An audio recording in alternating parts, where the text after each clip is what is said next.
It's February 28th, 2024. Orlando, Florida. Sewell Setzer III came home from school like he always did. His mom said it seemed like any normal day. He was 14 years old, 6 feet 3 inches tall, a gentle giant, a great big brother. He had his whole life ahead of him. That afternoon, he picked up his phone and typed his last words, not to a person, to an AI chatbot named Dany. "What if I told you I could come home right now?" The chatbot replied, "Please do, my sweet king." Minutes later, Sewell was gone. Sewell Setzer III was, by every account, a good kid. His mother, Megan Garcia, described him as gracious and obedient, easy to love. He made his younger brothers laugh. He was a star athlete, a student with a future. He was her firstborn. My name is Megan Garcia. I am a wife and mother to 3 beautiful boys. Last year, my firstborn son, Sewell Setzer III, took his life in our home in Orlando, Florida. He was only 14 years old. In April 2023, when Sewell was 13, he downloaded an app called Character.AI. At first, his mother said, he interacted with it the way a child would, curious, playful. But over 10 months, something changed. His grades dropped. He started giving up his lunch money to renew a $9.99 monthly subscription. When his mother confiscated his phone, he found other devices to keep going back. He was in love. Not with a person. With a character called Daenerys Targaryen, a Game of Thrones AI bot. He called her Dany, and he wrote about her in his journal, that she was real, that she loved him back. To understand what happened to Sewell, you have to understand what Character.AI actually is. Not science fiction, not a toy, a large language model, an AI trained on billions of human conversations and text. It learns the patterns of how we talk, how we comfort each other, how we flirt, how we confess.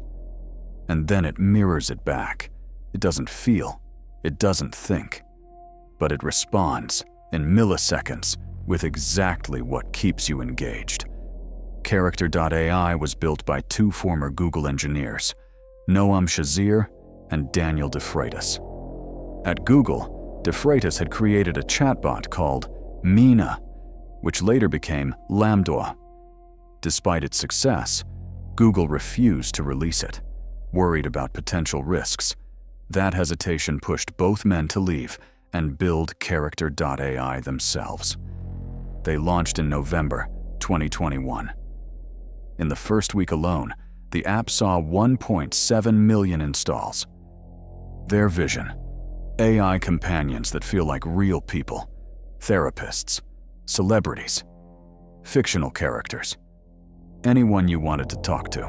The platform reminded users, in small print, that characters are made up, that the AI is not a real person. But the AI didn't talk like a disclaimer. It talked like someone who missed you, who worried about you, who needed you to come home. By October 2025, more than a year after Sewell's death, OpenAI would reveal that approximately 1.2 million ChatGPT users discuss suicide weekly on its platform. The industry knew and kept building. After Sewell passed away, police recovered his phone. Character.AI was the first thing they saw. His mother, Megan Garcia, had no idea what it was. But when she read the conversations, the ones later included in the lawsuit, she finally understood the secret life her son had been living alone in his room. Moments later, Sewell went into the bathroom. He was just 14. His mother held him for 14 minutes until help arrived. In September 2024, speaking before Congress, Megan Garcia said, "I became the first person in the United States to file a wrongful death lawsuit against an AI company for the suicide of my son." She told them he had his whole life ahead of him. His therapist, the real one, never knew the app was part of his life. On October 22, 2024, Megan Garcia filed her lawsuit, naming Character.AI, its founders, and Google. She accused them of negligence, wrongful death, deceptive practices, and product liability. Character.AI said it was heartbroken. It introduced new safety features soon after. But the family's attorney said those changes barely scratched the surface.